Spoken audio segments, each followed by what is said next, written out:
I was the one who heard it first. That fact alone should have meant nothing. I was a senior archivist for the Galactic Concord, a glorified librarian buried 14 floors beneath the Council Hall on Verath Prime, surrounded by data cores older than most civilizations. I cataloged things. I filed them. I forgot them. That was the job. But this one signal, this one tiny scream from the edge of mapped space, I could not forget. And now, a full cycle later, I understand why. It was not because the signal was unusual. Distress signals came in by the hundreds every rotation. It was because of what answered it. My name is Kelvarin Sho. I am not a soldier. I am not a diplomat. I am the person who writes things down so the galaxy can pretend it remembers. And I am writing this now because the official record has been scrubbed, edited, and sealed behind 9 levels of council classification. What I am about to tell you is the truth. The full truth. And I need you to understand that every word of it terrifies me. It started with a frequency error.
That region was empty.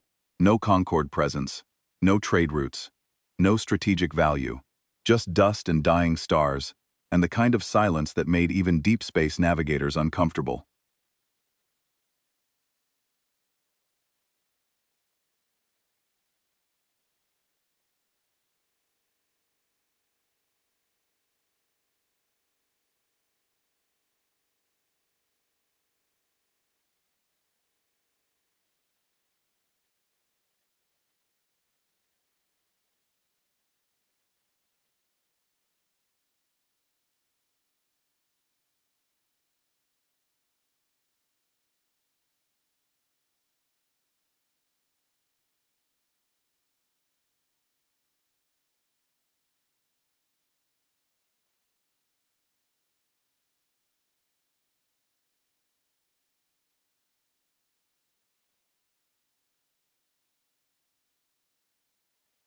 The transmission method was electromagnetic, a radio wave broadcast so primitive that our systems nearly discarded it as background noise.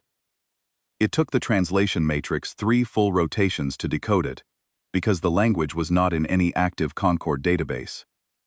It was a language called English. And the species that spoke it was listed in our archives under a file so thin I could have read it in the time it takes to blink. They were called humans. Tier 9 classification. The lowest rank the Concord assigned to any spacefaring species. They had 14 registered interstellar vessels. Their homeworld was a mid-sized rock orbiting an unremarkable yellow star in the Orion Spur. Their file noted that they had established a handful of colonies in nearby systems, none of which were inside Concord-protected space. There was a brief mention of their biology, which I skimmed without interest. The file ended with a single administrative note that read, in full, "No strategic relevance. No monitoring required." That was everything the Galactic Concord knew about humanity.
It repeated on a loop every 6 minutes, without variation. A human voice, male, steady but stretched thin at the edges, like a wire about to snap. This is Terran Colony Jericho 7. We are under attack by an unknown hostile force. Our population is 40,000 civilians. We have no military ships and no defensive systems. We are requesting immediate assistance from any vessel or government within range. Please respond. Please. I listened to it 11 times before I flagged it for the Emergency Response Bureau. Not because I was moved by it. I was an archivist. I had cataloged the dying words of entire civilizations without flinching. I flagged it because something in the voice made me uneasy in a way I could not explain. There was fear in it, certainly, but underneath the fear, there was something else, something harder, something I did not have a word for at the time. The human was not begging the way prey begs. He was stating facts. He was making a case. He was, I realized much later, building a record, the same way I would. He wanted someone, someday, to know what had happened, even if no one came.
Their response was 3 sentences long.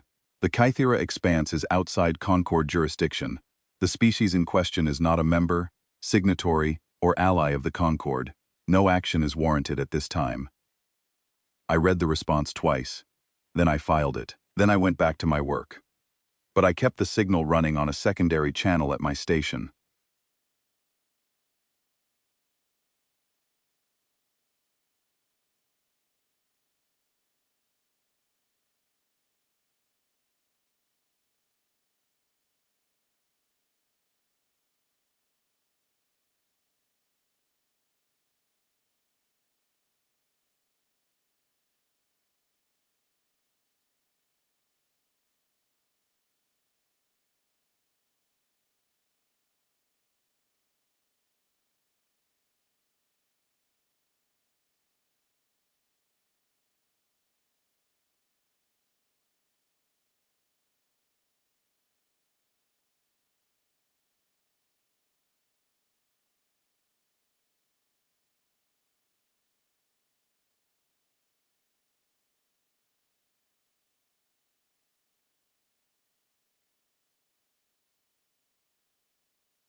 The same calm, barely held together calm, for 9 days.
The Vreth were Tier 4, a mid-level predatory civilization, with a fleet of approximately 40 warships and a well-documented habit of raiding unprotected settlements on the fringes of known space.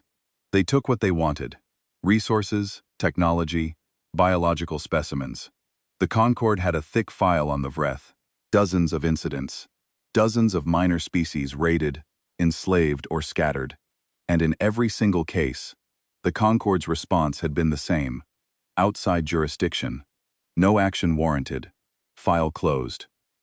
I understood the logic. I had spent my career inside that logic. The Concord maintained order for over 4,000 member species across 3 galactic arms. It could not respond to every minor conflict in every uncharted pocket of space. Resources were finite, priorities had to be set. The math was clean, but the voice kept going, every 6 minutes. On the 5th day, I did something I had never done before in 40 years of service. I sent a personal query to Fleet Command, asking whether any Concord vessel was within response range of the Cathara Expanse. The answer came back within the hour. 3 patrol frigates were stationed 2 jumps away. They could reach Jericho 7 in under a day. I forwarded this information to the Emergency Response Bureau with a note suggesting that a minimal intervention would carry negligible cost and might yield useful intelligence about Vreth operations. The Bureau's response was 4 words: recommendation noted. No action.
Not the words.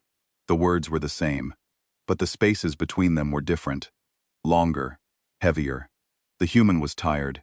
He had been broadcasting for a week without rest, without response, without any sign that a single living being in the entire galaxy had heard him.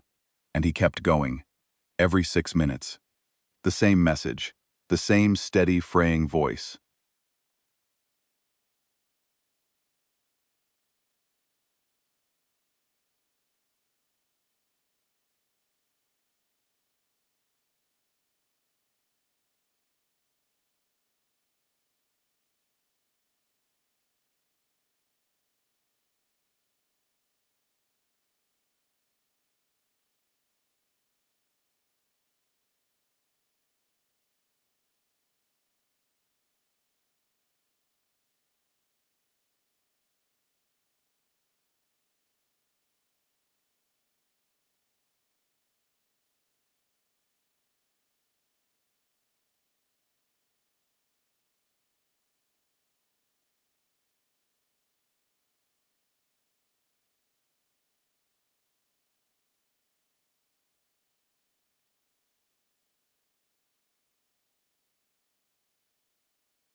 Probably in a communications room, probably alone.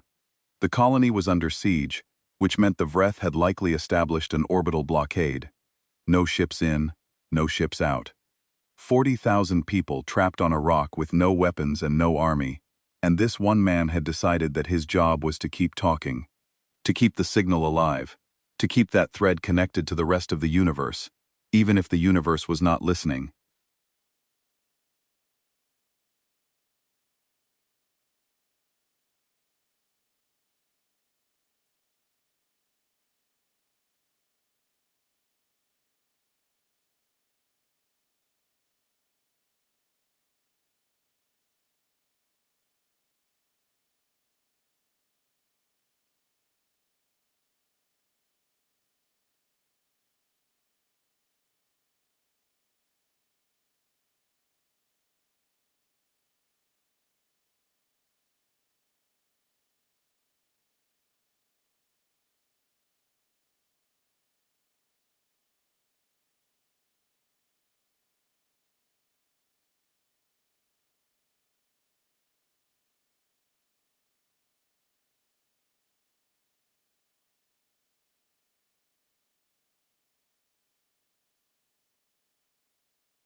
The message was the same, but at the end, just before the loop reset, the man added 4 words that he had not said before.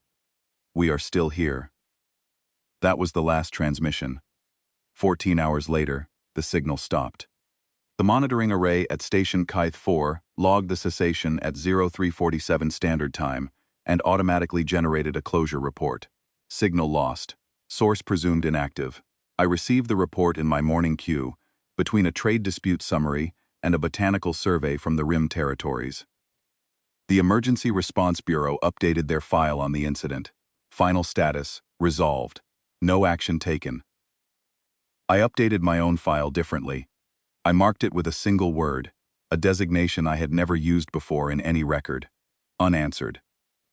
Then I closed my station for the night and walked home through the corridors of Vereth Prime, past the towering monuments to Concord diplomacy and the vast murals celebrating 90,000 cycles of galactic peace, and I felt that stone in my chest grow heavier with every step.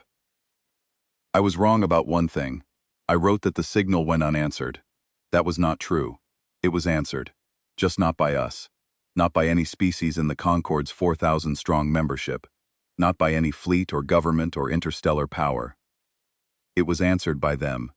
By the humans. By a species we had dismissed as irrelevant. A species with 14 ships. And a file 4 paragraphs long. A species that had every reason to believe they were alone in the universe. And no reason at all to believe that anyone would ever come for them. They came for themselves. And what they brought with them changed everything. I learned later that the humans had an old saying, passed down from a time before they had ever left their homeworld. The saying went like this: when you call for help and no one comes, you stop calling, and you start moving. I did not understand that saying when I first read it. I thought it was a statement of despair. I was wrong. It was a promise.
Council sessions were held, trade agreements were ratified, border disputes were mediated with the same procedural patience that had kept 4,000 species from destroying each other for 90 millennia.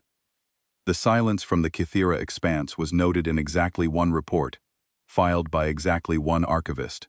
Me. No one else noticed. No one else cared. But the silence was wrong. I could feel it the way you feel a change in air pressure before a storm, not in any way I could measure, just a tightness in the atmosphere, a sense that something large was shifting in a direction no one was watching. I kept the monitoring feeds from the Kythera region open on my secondary display. Nothing moved, nothing changed. The quiet was absolute.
A deep-range sensor station on the border of the Orion Spur, the region of space where humanity made its home, flagged a series of energy signatures that did not match any known profile.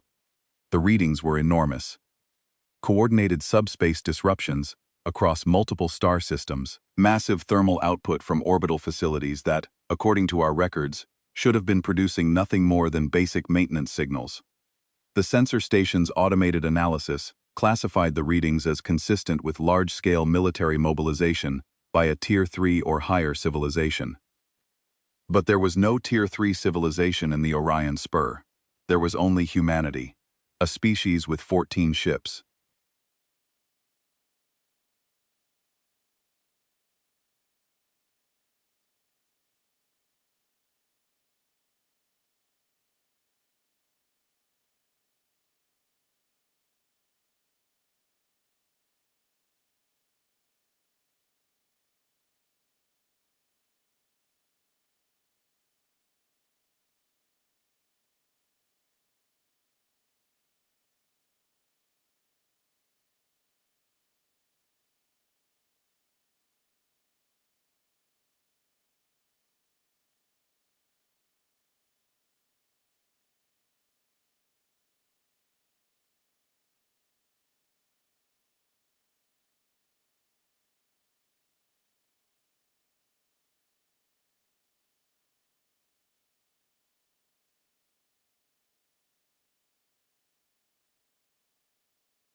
Their orbital infrastructure, which our last survey had catalogued as a modest collection of mining platforms and research stations, was producing readings that suggested either a catastrophic malfunction or a construction effort on a scale that should have been physically impossible for a civilization of their size. I did what any good archivist would do. I went looking for more data. The Concord's intelligence databases held very little on humanity. They were too small, too remote, too primitive to warrant active surveillance.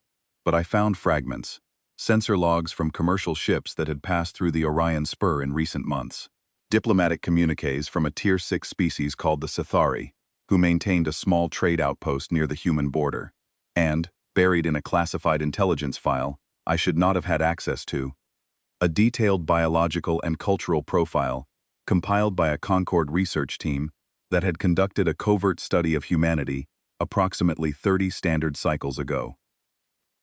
I read the biological profile first, and the stone in my chest began to feel different. Not heavier. Sharper. Humans had evolved on what xenobiologists classified as a Category 12 death world. Their planet's atmosphere was 21% oxygen, a gas so chemically reactive that most spacefaring species stored it in sealed tanks and used it as an industrial oxidizer. Humans breathed it. Their lungs were designed to pull this corrosive, combustion-fueling gas into their bodies with every breath, and they called it air. Their homeworld had a surface gravity of 9.8 meters per second squared, nearly double the galactic median for habitable worlds. Every human who had ever lived had spent their entire existence under a gravitational pull that would leave most Concord species bedridden within hours. They did not merely survive this, they ran in it. They jumped, they climbed. They built towers that reached into their sky and tunnels that bored into their planet's crust, all while carrying the weight of a world that was actively trying to press them into the ground. Their biology was worse. They were persistence predators, a classification so rare in the galactic record that most xenobiologists considered it theoretical. Humans did not chase their prey with speed. They chased it with time. They would follow a target for hours, for days, moving at a steady pace that no other creature on their world could sustain, until the target simply collapsed from exhaustion.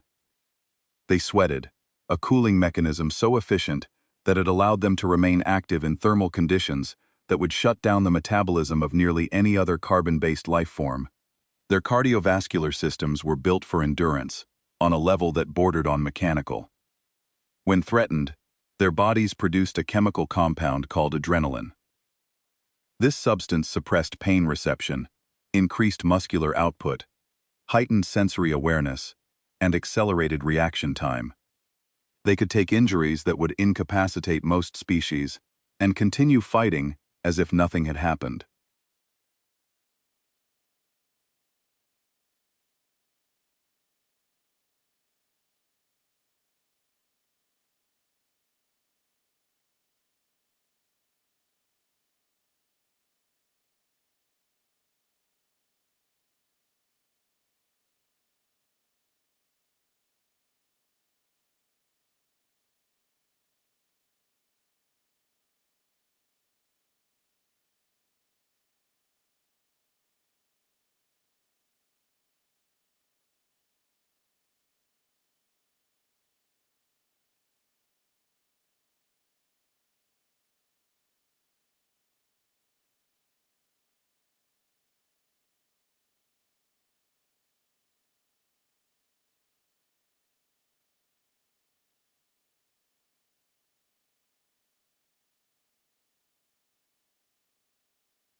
They scarred rather than simply healing, their bodies literally reinforcing damaged areas with denser tissue. And then there was the note at the bottom of the biological profile, a single line, appended by the lead researcher, with a classification marker I had never seen before. The marker translated roughly as "exercise extreme caution in interpretation." The note read, "This species has never once, in its entire recorded history, failed to respond to a distress signal from its own kind." I read that line 4 times. Then I read it again. I had spent 40 years cataloging the behaviors of thousands of species. I had documented wars, migrations, extinctions, and first contacts. I had seen species abandon their own colonies to save resources.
The calculus of survival in this galaxy was cold and mathematical, and every species I had ever studied understood it. You saved what you could, you cut what you could not. You did the math, and you lived with the result. The idea that a species had never, in its entire history, left its own behind, was not just unusual. It was, by every model of evolutionary behavior I knew, impossible. I closed the biological file and opened the intelligence data from the Orion Spur, and that was when I understood what the energy readings meant. The humans were not building a war fleet. They did not have the shipyards or the materials or the time to build a war fleet. What they were doing was worse.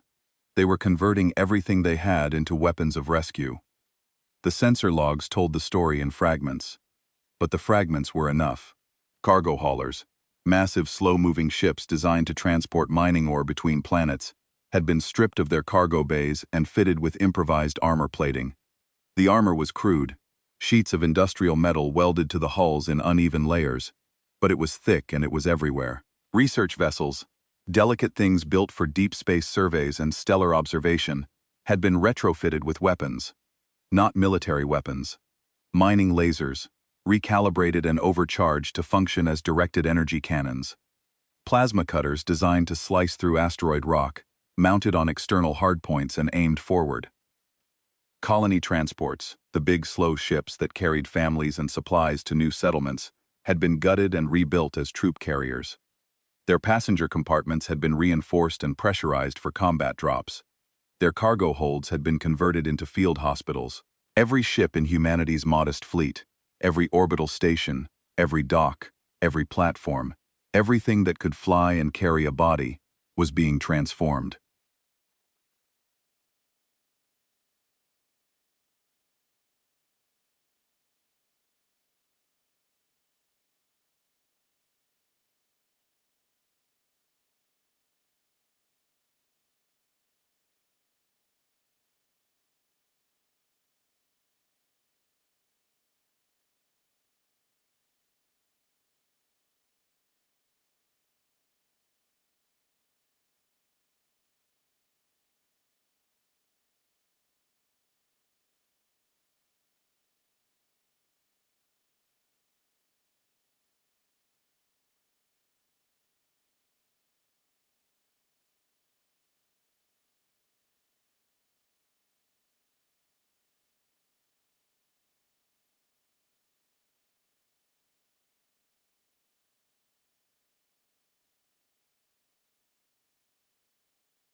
Miners and engineers and doctors and teachers, colony workers and station mechanics, and people who had never held a weapon in their lives.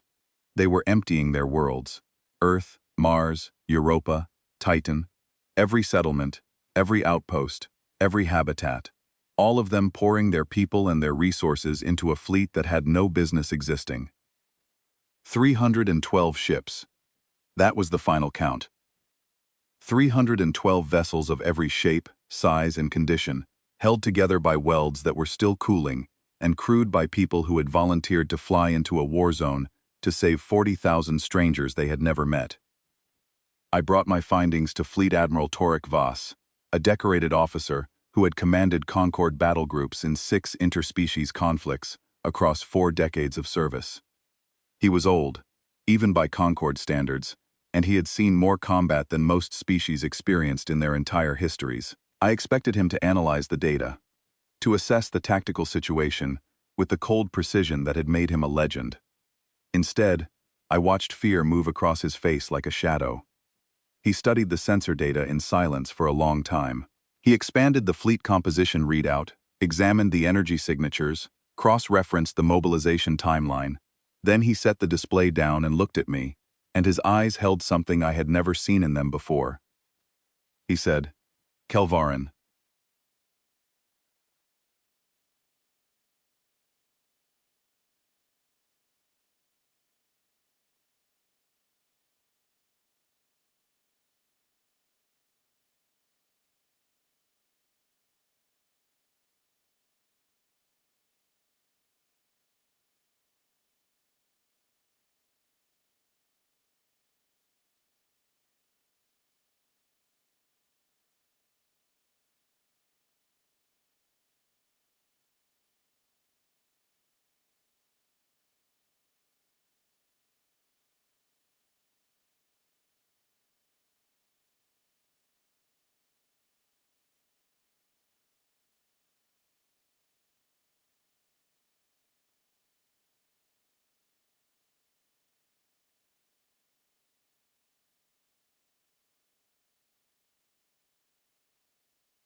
They are not sending a fleet.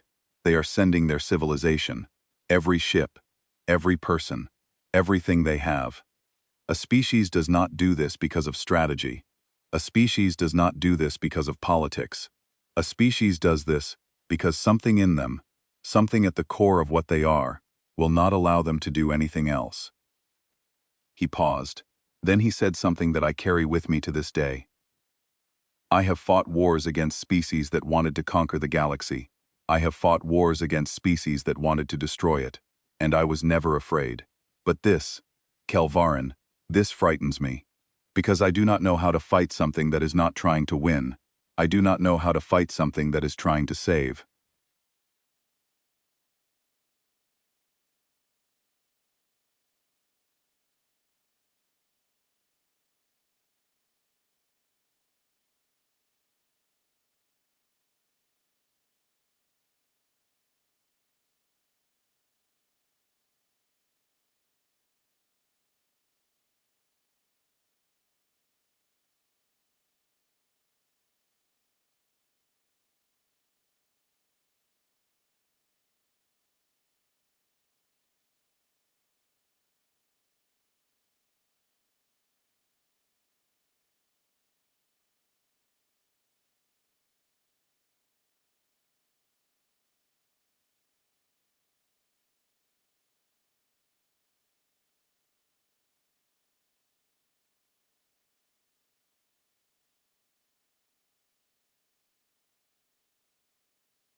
They had orbital bombardment platforms, fighter screens, and a ground occupation force of 6,000 professional soldiers, hardened, well-armed, and experienced in exactly the kind of colonial subjugation they were conducting on Jericho 7.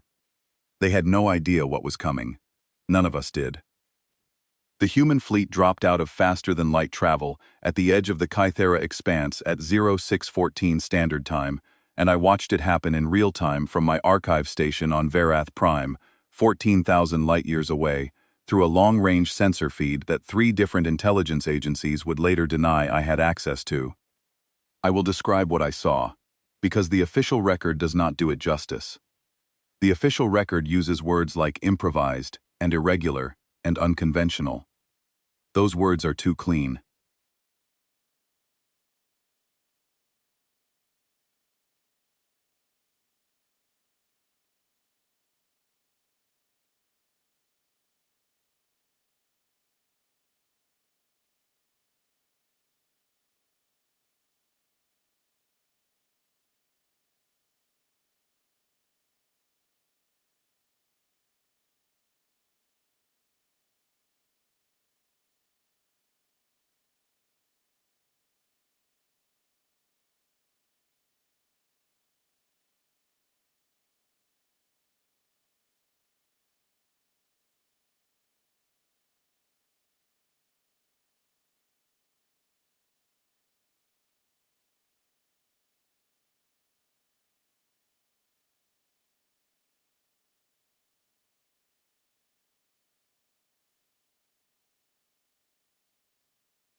Not a single one of them matched any other. Cargo haulers the size of small moons, their hulls scarred with fresh welds where armor plating had been bolted on in uneven sheets. Research vessels bristling with mining lasers, mounted on external frames that looked like they had been assembled in hours. Colony transports with their passenger windows blacked out and their cargo doors sealed shut, riding low and heavy with whatever they were carrying inside. Small personal craft, shuttle-sized, darting between the larger ships like escort fighters, except they were not fighters. They were private yachts and survey skiffs, and orbital taxis, and every single one of them had a weapon mounted somewhere on its hull. Some of the ships were leaking atmosphere. I could see the vapor trails streaming from cracked seals and imperfect welds, thin white lines against the black, marking the places where the rushed construction had not held. The crews inside those ships knew. They had to know. They were flying in vessels that were bleeding air into the void, and they had come anyway. The Vreth Communion's response was immediate, and exactly what anyone who knew them would expect. Dominion Lord Wyrax, the commander of the Vreth Occupation Force, had 40 warships arranged in a standard orbital blockade formation around Jericho 7. Each of those warships was purpose-built for combat, shielded, armed, crewed by professional soldiers, and individually superior to anything in the human fleet by every measurable metric. The tactical assessment from the Concord monitoring station took less than a second to generate. Human defeat probability, 97.6%. But before the Vreth fired a single shot, the humans did something I did not expect. They broadcast a message. Open frequency, unencrypted, transmitted on every channel in the sector so that anyone within range could hear it. It was not a declaration of war. It was not a threat. It was not a negotiation. A human voice, female, calm and clear, speaking as if she were reading a weather report. This is the Terran Combined Fleet, under the command of Commander Grace Harlow. We are here for the people of Jericho 7. They are our civilians, and they are under our protection. Release them unharmed, withdraw your forces from the system, and you will not be pursued. You have 10 minutes to comply. This offer will not be repeated. 10 minutes. She gave them 10 minutes. A fleet of 300 cobbled-together civilian ships, facing 40 purpose-built warships, and the human commander gave the enemy a deadline as if she were the one with the advantage. Dominion Lord Wyrax responded in the way the Vreth always responded to what they perceived as weakness. He ordered 200 human captives brought to the forward observation deck of his flagship, and he killed them. All of them. On an open broadcast transmitted directly to the human fleet. The footage was clear enough that the humans could see faces. Then Wark sent a single message. Come and take them.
The human fleet did not pause.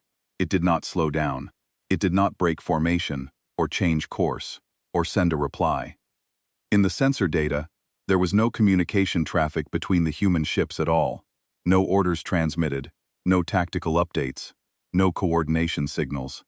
312 ships, crewed by miners and teachers and engineers, and people who had been civilians 6 weeks ago, watched 200 of their own die on a screen, and their only response was to accelerate. They hit the Vreth blockade at 0631, 17 minutes after arriving in the system. And what followed was not a battle in any sense that the Concord understood. The first wave was the cargo haulers, 12 of them, massive, slow, armored with bolted-on plating that should not have stopped anything the Vreth could throw at them. The Vreth opened fire, and the haulers absorbed the hits. Their shields, such as they were, failed almost instantly. Hull breaches opened across their bows, atmosphere vented. But they kept coming, accelerating directly toward the center of the Vreth formation. The Vreth realized too late what the haulers were carrying. Not troops, not weapons, mining explosives, industrial-grade detonation charges designed to crack asteroids apart. Packed into cargo bays by the ton, each hauler was a bomb the size of a building, and each one was being piloted directly into a Vreth warship by a crew that knew exactly what they were doing. 9 of the 12 haulers reached their targets. The detonations were massive, bright enough to white out the sensor feeds for a full 3 seconds. When the image cleared, 9 Vreth warships were gone. Not damaged, not disabled, gone. Expanding clouds of debris and superheated gas where, moments before, there had been 9 of the most advanced combat vessels in the sector. The crews of those haulers had volunteered, every single one of them. I learned this later, from recovered communications logs. Commander Grace Harlow had asked for volunteers for what she called the opener, and she had received more volunteers than she had ships. She had to turn people away, people who wanted to fly a bomb into the face of the enemy and die so that the rest of the fleet could get through. Fathers, mothers, a retired schoolteacher from a colony called New Brisbane, who was 67 years old, and who, according to the logs, told the commander that she had lived a good life, and that the children on Jericho 7 had not lived long enough yet. The opener tore a hole in the Vreth blockade, and the rest of the human fleet poured through it. What followed was chaos. The humans had no unified tactical doctrine, they had no military training, no combat experience, no coordinated battle plan beyond the initial charge. They fought the way their ancestors had fought on the savannas of their death world, with endurance and fury, and a complete disregard for their own survival, that made the Vreth, a species of professional predators, falter for the first time in their recorded history. Mining vessels closed to point-blank range and fired their recalibrated lasers directly into Vreth hull plating. Research ships rammed Vreth escorts, detonating their reactors on impact. Personal craft, the little yachts and shuttles and taxis, swarmed around Vreth warships like insects, targeting sensor arrays and weapon mounts and engine housings with whatever they had. A Vreth destroyer was disabled by a human cargo shuttle that flew directly into its main sensor dish and exploded. The shuttle had been piloted by a man named Colin Marsh, who had been a freight operator for 22 years and who had never fired a weapon in his life. And in the middle of all of it, the colony transports broke through. They were heading for the surface. Jericho 7. The colony. 40,000 people down there, waiting. The transports dove through the Vreth fighter screen, taking fire from all directions, their hulls shuddering and breaking apart under the barrage. 2 were destroyed before they reached atmosphere. 3 more were critically damaged and crash-landed on the surface, in controlled descents that were controlled in name only, but the rest made it. They hit the ground, and their cargo doors blew open, and out came the humans. I need to be precise about this, because the Concorde's records describe what happened on the ground as a military engagement, and that is not accurate. What happened on the ground was something else. Something older. The humans who came out of those transports were not soldiers. Some of them were, or had been, but most were not. They were colonists from other settlements who had heard the signal and volunteered. They were engineers who had built the ships they had just crashed. They were doctors and medics carrying supplies they had packed themselves. They were teenagers, children barely old enough to be called adults, who had lied about their age to get on the transports. They fought the Vreth ground forces with everything they had. Military weapons where they had them, mining tools where they did not, industrial equipment, construction machinery, chemical compounds from the colony's agricultural stores that were never meant to be weaponized but that burned hot enough to melt Vreth armor plating.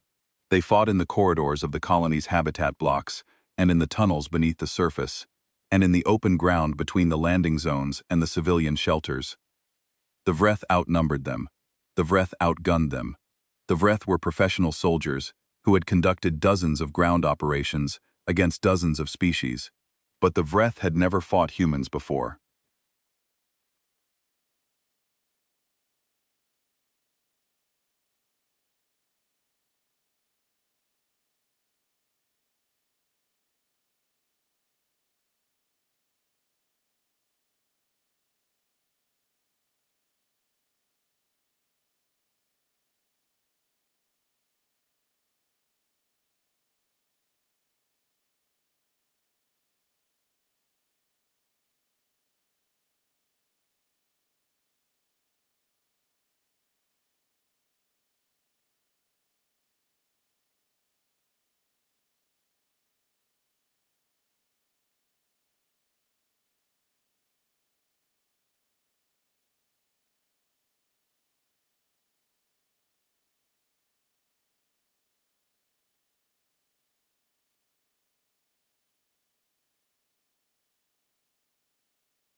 It read, "They sustain injuries that should be fatal and continue fighting. They use their damaged limbs as leverage. They shield their wounded with their own bodies. I have lost 30% of my forward unit to a group of 11 humans armed with construction tools. Request immediate reinforcement and tactical guidance. Additional note. I do not believe conventional force doctrine applies to this species."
Ship after ship fell to the Vreth warships, which were individually stronger, faster, and better armed than anything the humans had. The sensor data logged the destruction in cold numbers. 80 human ships destroyed in the first hour, 120 by the third hour, 170 by the sixth hour. More than half the fleet, gone, thousands of humans dead. But the Vreth were losing too. Not as many, not as fast, but steadily, relentlessly, in ways that should not have been possible. Every human ship that died took something with it. A Vreth fighter, a weapons platform, a section of hull plating, a sensor array. The humans were not winning the battle. They were making the Vreth pay for every inch of it, in a currency the Vreth had never been asked to spend before. And then, in the 11th hour, something broke. Not the humans. The Vreth. Dominion Lord Wyrax, who had started the engagement with 40 warships and absolute tactical superiority, found himself with 21 functional vessels, facing a human fleet that had been reduced to 138 ships, most of them damaged, many of them barely holding atmosphere. By every conventional measure, the Vreth still held the advantage. They could have continued fighting and won. But the Vreth had learned something in those 11 hours that no tactical model had predicted. The humans were not going to stop. It did not matter how many ships the Vreth destroyed. It did not matter how many humans died. The rest of them kept coming. They did not retreat. They did not regroup. They did not negotiate. They flew into the guns, and they died. And the ones behind them flew into the guns, and they died. And the ones behind them kept coming. There was no calculation in it, no strategy, no break-even point. It was something beyond tactics, beyond logic, beyond anything the Vreth had encountered in their entire history of conquest. Wyrax ordered a full retreat. All remaining Vreth forces, space and ground, withdrew from the Kythera expanse at maximum speed.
They held position around Jericho 7, and they began pulling their people off the surface.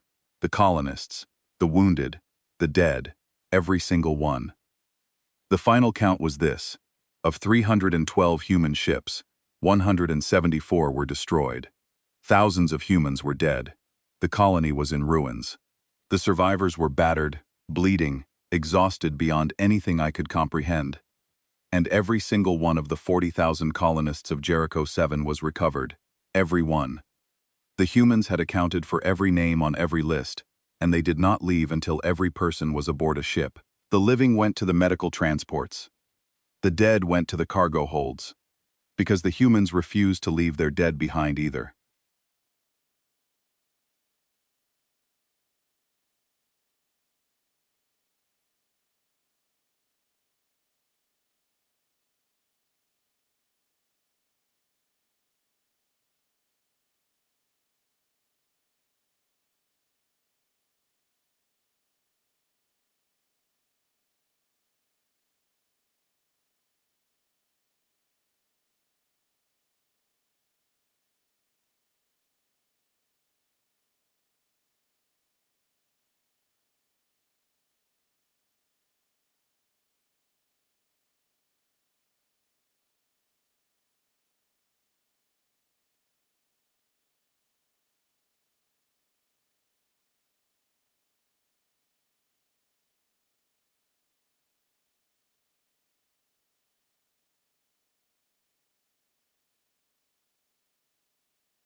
Around me, the data cores hummed with 90,000 cycles of galactic history, 4,000 species, a million conflicts cataloged and filed and forgotten.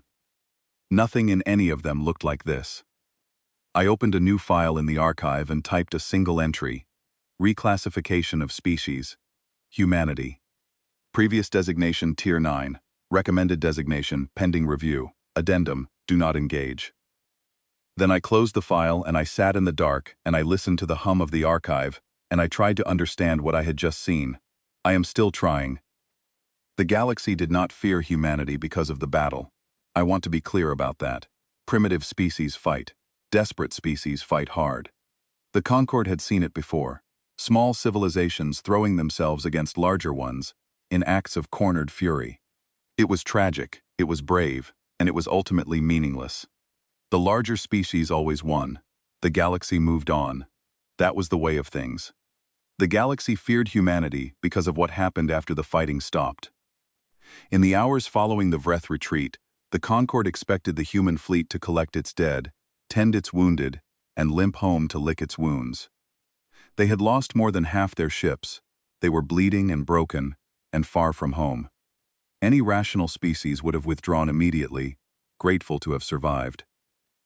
The humans held position. Their surviving ships formed a perimeter around Jericho 7, and they began broadcasting again. Not threats, not victory declarations, not demands for reparation or territory or recognition. They broadcast a medical assistance offer. Open channel, unencrypted, addressed to all Vreth vessels within range. Commander Grace Harlow's voice came through the channel with the same steady calm she had used before the battle. This is Commander Harlow of the Terran Combined Fleet. To all Vreth ships in the area. If you have wounded personnel who require medical attention, you may approach our perimeter under a white channel signal. You will be given safe passage, medical treatment, and released to return to your territory. No conditions, no terms. Respond on this frequency if you wish to accept.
They came in slow, shields down, weapons cold, and the humans boarded them. Human doctors treated Vreth soldiers, the same soldiers who had been trying to kill them hours before, with the same care and the same urgency they gave their own wounded. They set broken limbs. They stopped bleeding. They repaired what could be repaired. Then they loaded the Vreth casualties back onto their ships, pointed them toward home, and let them go. A Concord intelligence analyst who intercepted the communications between the human medical teams and the Vreth survivors noted something in his report that I have never forgotten. He wrote, "The human medical personnel displayed no hesitation, no reluctance, and no hostility toward the Vreth patients. When asked, through translation software, why they were providing aid to an enemy that had slaughtered their people, the ranking human medic, a woman named Lieutenant Emma Voss, responded with 5 words. Because that is who we are." The intelligence analyst added a personal note to the file, which was against protocol. The note read, "I have cataloged the post-conflict behaviors of 216 species. I have never seen this. I do not have a classification for it. Neither did I. Neither did anyone." News of the Battle of Kythera and its aftermath spread across the Concord at the speed of light, and then faster, carried by diplomatic channels and intelligence networks, and the simple, unstoppable momentum of a story too extraordinary to contain. Within a week, every species in the Concord had heard some version of it.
The emergency session was held in the Grand Chamber of the Concord Council, a vast amphitheater carved into the living rock of Verath Prime that could seat representatives from all 4,000 member species. It was designed to be impressive. It was designed to remind everyone who entered it of the Concord's power, its history, its permanence.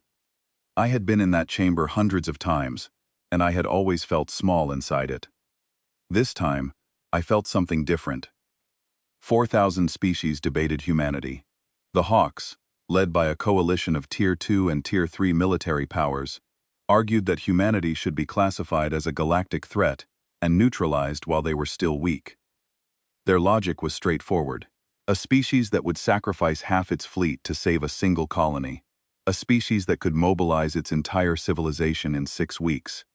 A species whose individual members would volunteer for certain death without hesitation. That species would only become more dangerous as it grew. Better to deal with it now, while it was still confined to a single sector, than to wait until it had spread. The Doves, a smaller coalition, led by the Sithari and several other Tier 6 species who had trade relationships with humanity, argued the opposite. The humans had demonstrated at Kythera that they were not aggressors. They had fought only in defense of their own people. They had shown mercy to a defeated enemy. They were, the Doves argued, exactly the kind of species the Concord should be welcoming, not destroying. The debate was vicious. It went on for 3 full rotations, and on the evening of the second rotation, I was called to the floor to present the archive's findings. I had prepared a full briefing.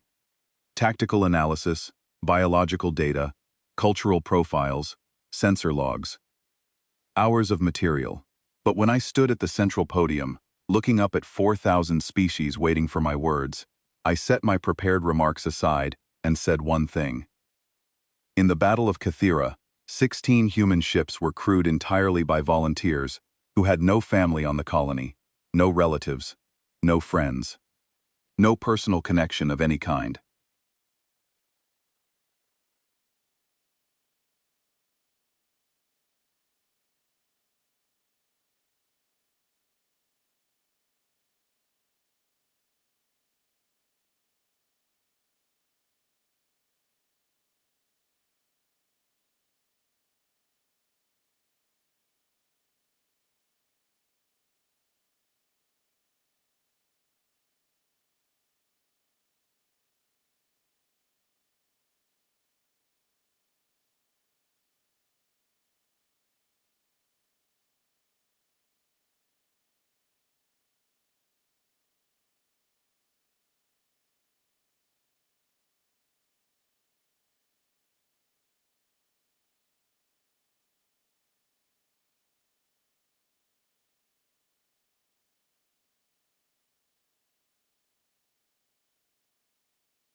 And I have never, not once, found another example of this.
The minor species were listening. Across the galaxy, the Tier 7s and Tier 8s and Tier 9s, the small civilizations that had spent millennia on the margins of Concord space, raided and ignored, and told that their problems were outside jurisdiction, heard about Jericho 7. They heard that a species at their level, a species even smaller and weaker than most of them, had fought back against a Tier 4 predator and won. Not through advanced technology, not through political alliances, through sheer, furious, unbreakable will. The effect was immediate. 11 minor species sent communications to humanity within days. Not military alliances, not treaties, simple messages of solidarity. We heard what you did. We stand with you. You are not alone.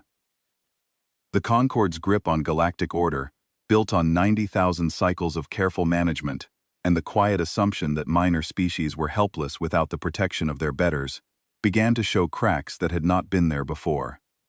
And then the Vreth made their move. Dominion Lord Wyrax, humiliated by the retreat from Cathera, petitioned the Council for a formal condemnation of humanity. He called the human intervention unprovoked aggression against a sovereign Vreth operation. He demanded reparations. He demanded sanctions.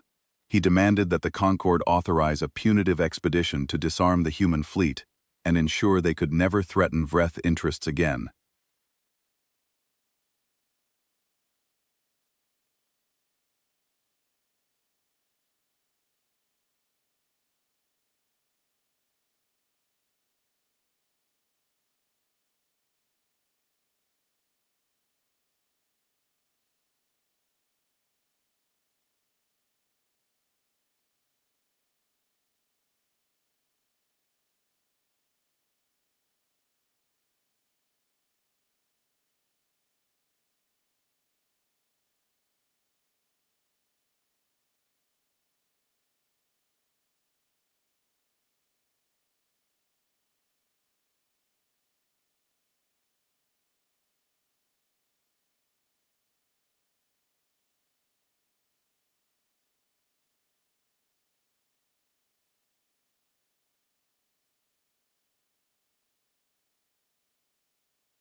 and the legal framework, technically, supported their position. The humans were not Concord members. They had no standing. Their intervention in the Kythera expanse was, by the strict letter of Concord law, an unauthorized military action in unregulated space. The procedural machinery began to turn, and then humanity spoke. Their message arrived not through diplomatic channels. They had no embassy, no representative, no standing in the Concord's political structure. The message was broadcast from Earth itself, on the same open frequencies the humans had used at Kythera, and it was signed by every governing body on their planet. To the Galactic Concord.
We want you to know the following.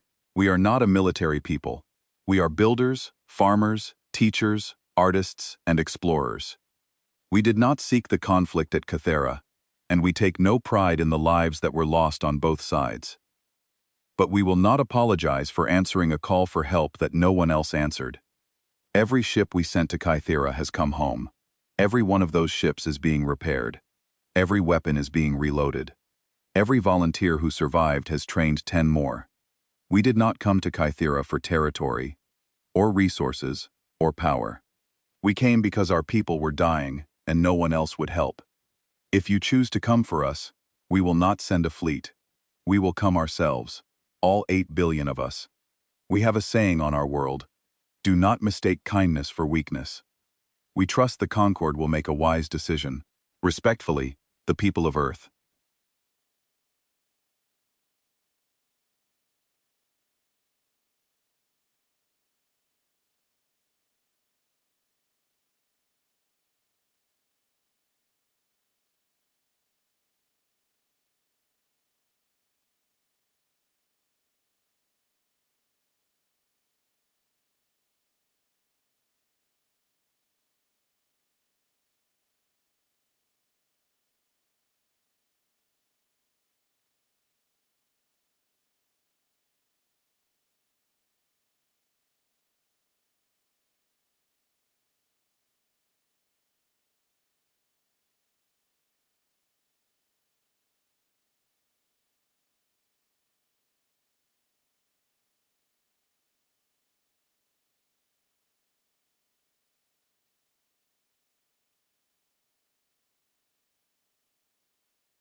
It required a simple majority of member species to authorize. The Hawks pushed hard. The Vreth lobbied relentlessly. The political pressure was immense. The vote failed. Not because the Council sympathized with humanity. Not because they were moved by human courage or mercy or resolve. The vote failed because Fleet Admiral Torek Voss, at my request, presented a classified tactical projection to the military committee. The projection was simple. It asked one question: what would it take to subdue humanity with an acceptable probability of success? The answer, generated by the Concord's most advanced strategic modeling systems, was this: to guarantee a 90% probability of successfully disarming and pacifying the human species, The Concorde would need to deploy no fewer than 3 full Vanguard fleets. 3 fleets. The Vanguard fleets were the Concorde's ultimate military instrument, armadas so massive they were used only for extinction-level threats. There were 5 in total, 3 of them committed to a single operation against a Tier 9 species of 8 billion individuals on one planet. The number was so large, so disproportionate, so fundamentally absurd that it killed the vote in silence. No species wanted to commit that kind of force. No species wanted to test whether the projection was accurate. And no species, I think, wanted to find out what would happen if it was not. That night, alone in my archive, I opened the human file and began to write. It was no longer 4 paragraphs. It was no longer even 400 pages. It was a living document, growing every day as new information came in from every corner of the galaxy. I added a final note at the bottom. Unofficial, personal, something no archivist had ever added to a species file in 90,000 cycles of record-keeping. I wrote, "Do not let the crudeness of their technology deceive you. Do not let their small numbers make you careless. Do not, above all, let their kindness make you comfortable. This species has looked into the dark between stars, found it full of things that want to kill them, and chosen to go anyway. They are not brave because they are unafraid. They are brave because they are terrified, and they go regardless. In 90,000 cycles, we have never catalogued anything like them. I do not know if that should give us comfort or keep us awake at night. I believe the answer is both. It has been one standard cycle since the Battle of Cathera, and I am no longer senior archivist of the Galactic Concorde. I resigned my position 3 months ago. Not in protest, not in anger. I resigned because I realized that the most important history being made in this galaxy was not happening in my archive chamber. It was happening out there, in the void between stars, in the places where a species that should not have survived its own planet was quietly, stubbornly, impossibly changing everything. I want to tell you what happened in that year. Not the political summary, not the diplomatic briefings, the truth.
Not military alliances.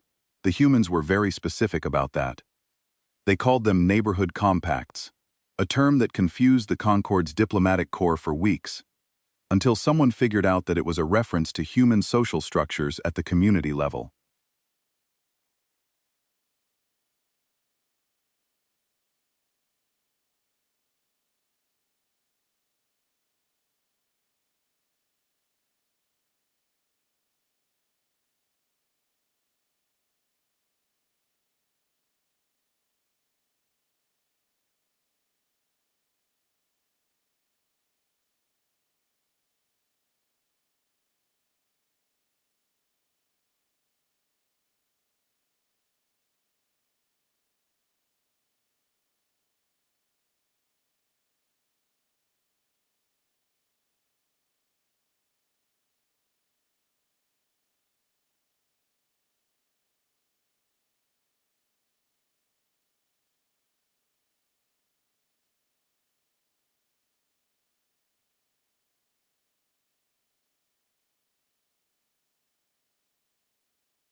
If you are in trouble, call us.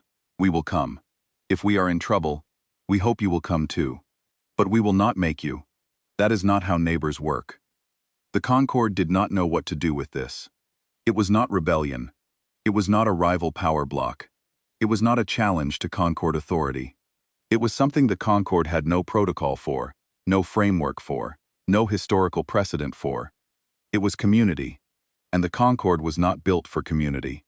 It was built for order. The minor species that signed the compacts were, individually, insignificant. Tier 7s and Tier 8s, small civilizations with limited resources and no political power within the Concord structure. But together, connected by these simple agreements, and anchored by humanity's ferocious willingness to show up when called, they formed something new. Not an empire, not an alliance, a network. A web of mutual obligation and shared purpose that cut across every political boundary the Concord had drawn. Admiral Torek Voss, who had been watching the development closely, said something to me during our last meeting that I think about often. He said, "The Concord has always maintained order through power. We have the biggest fleets, the most advanced weapons, the most extensive intelligence apparatus.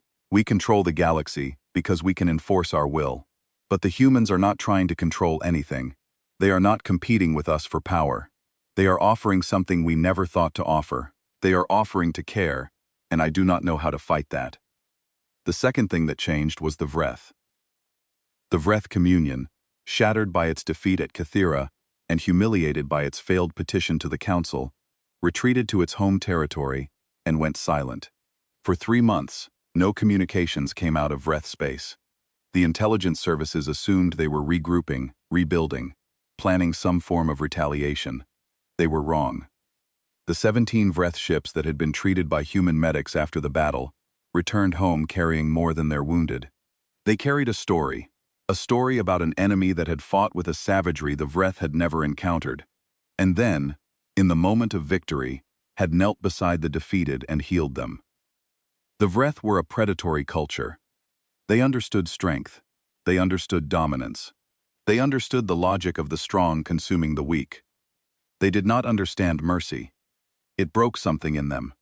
Not their pride. Something deeper. Something foundational. The Vreth had built their entire civilization on the principle that the strong take from the weak because that is the natural order. And then they met a species that was weaker than them in every measurable way, and that beat them anyway, and then helped them, and the entire philosophical foundation of Vreth society cracked down the middle. The silence from Vreth space was not the silence of a predator preparing to strike. It was the silence of a civilization trying to figure out what it believed anymore. The third thing that changed was me.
The places where the minor species lived, the places the Concord did not bother to govern or protect, the places where, for millennia, the only law had been the law of whoever had the biggest guns.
On a small station orbiting a dying star in the Palax Reach, I met a Sathari trader who had been present in the Kythera system during the battle. She had been running a cargo route through the area and had been caught in the engagement zone. Her ship was damaged. Her crew was injured. She was preparing to die when a human shuttle, barely holding together, its hull breached in 3 places, pulled alongside her vessel, and sent a boarding team to help. She told me the human boarding team was 4 people. 2 were wounded. One of them had a piece of shrapnel embedded in his shoulder and was bleeding through his suit. They boarded her ship, sealed her hull breaches, treated her crew's injuries, gave her enough fuel to reach the nearest safe port, and then returned to their shuttle and flew back into the battle. She said, "I asked the one with the wound in his shoulder why he was helping me. I was not human."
Then she said something that made me stop writing and put my stylus down.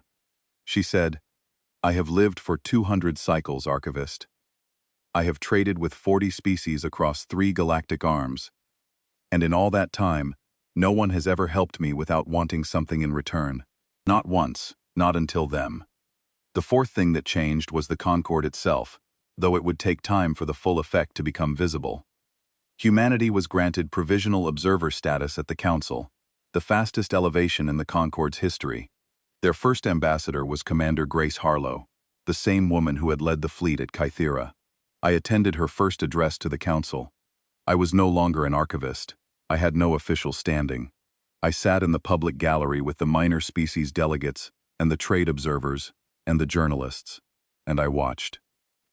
Grace Harlow stood at the central podium, the same podium where I had testified months before, and she looked up at 4,000 species, and she did not speak about politics. She did not speak about trade agreements or territorial boundaries or military postures. She told a story. She said, "Where I come from, there is a very old tradition, thousands of years old. On the coasts of our world, where the oceans meet the land, people used to build towers, tall towers, with lights at the top. They called them lighthouses. The purpose of a lighthouse was simple. It burned in the dark so that anyone who was lost could find their way home. Sailors, travelers, anyone who was out there in the storm, they could look for the light and know that someone was waiting. Someone cared enough to keep the fire burning." She paused. The chamber was silent. She continued, "We did not come to Kythera because we are warriors. We are not warriors. We are the people who build lighthouses. We came because someone turned on a light, a signal, a voice in the dark saying please. And where we come from, you answer that. It does not matter who is calling. It does not matter how far away they are. It does not matter what it costs. You answer. You always answer."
representatives of civilizations that had existed for tens of thousands of cycles, civilizations that commanded fleets that could crack planets, civilizations that had built wonders that spanned star systems.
In the weeks that followed, I returned to the archive one final time, not to work, to look for something.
I had dismissed it at the time as a curiosity.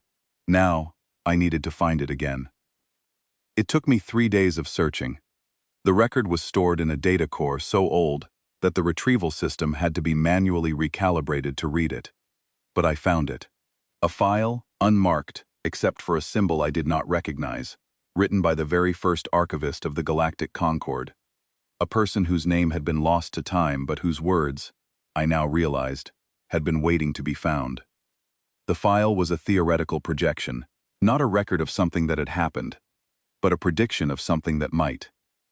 The first archivist had studied the patterns of civilizations across the galaxy, the ways they rose and fell, the ways they treated each other, the ways they responded to threats and opportunities, and the vast indifference of the universe. And from those patterns, the first archivist had extrapolated the possibility of a type of species that had never been observed. A species that could be driven to total war, not by greed, not by fear, not by territorial ambition, not by ideology, but by empathy. A species that would tear its own civilization apart and rebuild it as a weapon, not to conquer, but to save.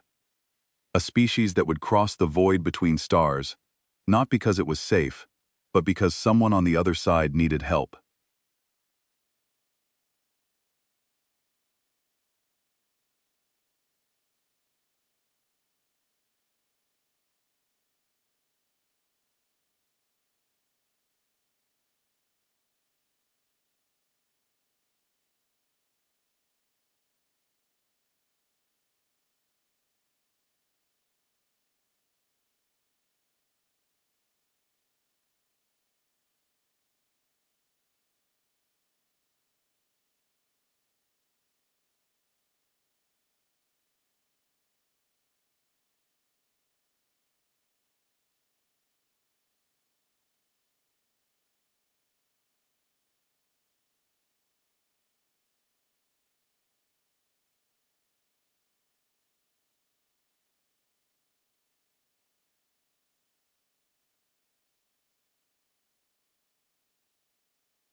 The original term was in a language so old that no living translator could render it precisely, but the closest approximation in common galactic was this: those who answer.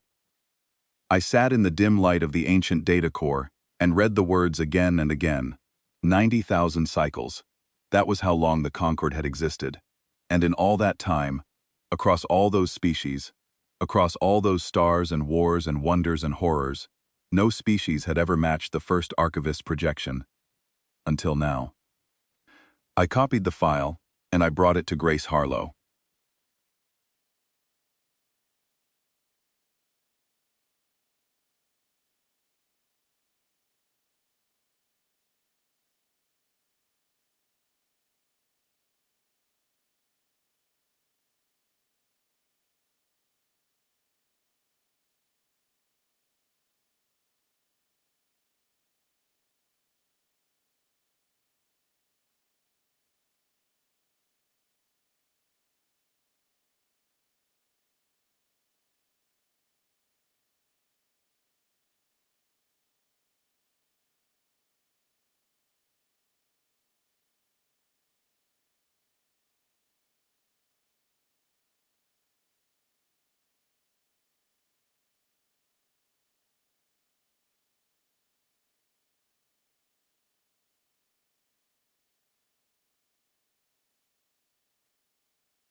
Children playing in green fields under a blue sky. The walls of their rooms were covered with images of their world, as if they needed to be reminded of what they were fighting for. Grace Harlow read the ancient file in silence. She read it twice. Then she looked up at me and she laughed. It was a human expression I had learned to recognize, an involuntary sound that could mean joy, disbelief, or the release of a great and terrible pressure. Her eyes were bright, not with tears, with something else. She said, "You have been waiting 90,000 years for us?"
I opened my mouth and nothing came out.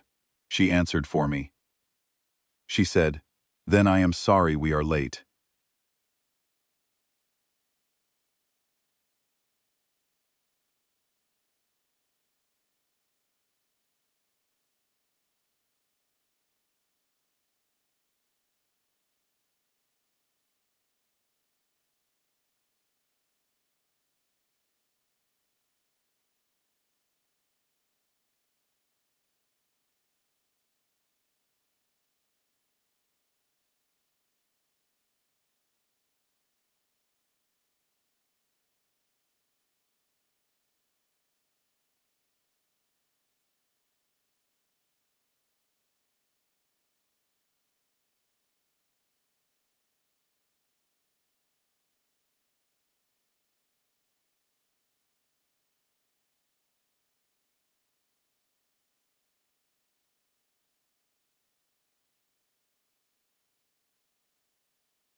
I opened the human file, the file that had once been 4 paragraphs long, and that now spanned thousands of pages and was growing every day.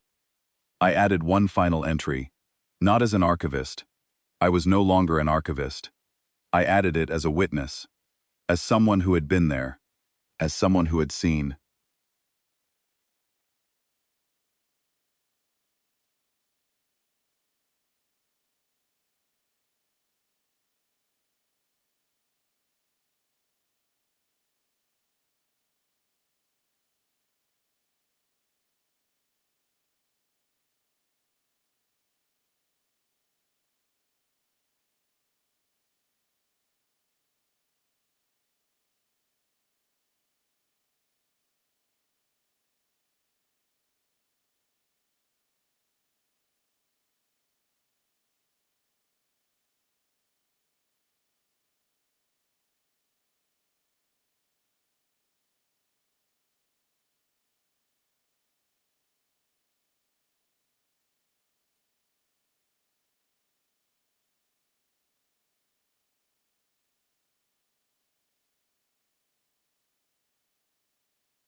They came from a small, fierce, beautiful world, a world that tried to kill them every day of their evolution, and never once succeeded. They crossed the dark between stars, not because it was safe, but because they could not bear to be alone. And when a voice cried out in the void, a voice no one else would listen to, asking for help that no one else would give, they answered. Not with a fleet, not with an empire, with everything they had, and everything they were. The galaxy has known conquerors. It has known destroyers and builders and empires that stretched across 1,000 suns. It has known species of such power and such antiquity that their names are carved into the fabric of space itself. But it has never known anything like this. It has never known a species that is most dangerous when it is protecting something it loves. I close this file with a single recommendation, addressed to every species in the Concord, every archivist who will follow me, and every civilization that will rise and fall in the ages yet to come. Do not harm them, but more importantly, do not harm anyone within their hearing, because they are always listening, and they will always, always come. The distress signal was sent. The galaxy ignored it, so humanity answered it themselves. And every species that watched, every civilization that had spent millennia building walls and hoarding power, and pretending that order was the same thing as justice, learned something that day. Something they could not unlearn, something that kept them awake in the dark hours and made them look at the stars with new eyes. They learned that kindness, real kindness, the kind that will fly across the void and die for strangers, is not soft. It is not gentle. It is not weak. It is the most terrifying force in the universe. Because you can negotiate with greed. You can reason with ambition. You can outlast anger and outmaneuver pride. But you cannot stop someone who loves you from coming to save you. And you cannot stop someone who has decided that your life matters from fighting until there is nothing left of them to fight with.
and the galaxy, for the first time in 90,000 years, was afraid. Not of a weapon, not of a fleet, but of a simple, terrible truth that a small, stubborn, beautiful species had carried with them from a little blue world at the edge of nowhere.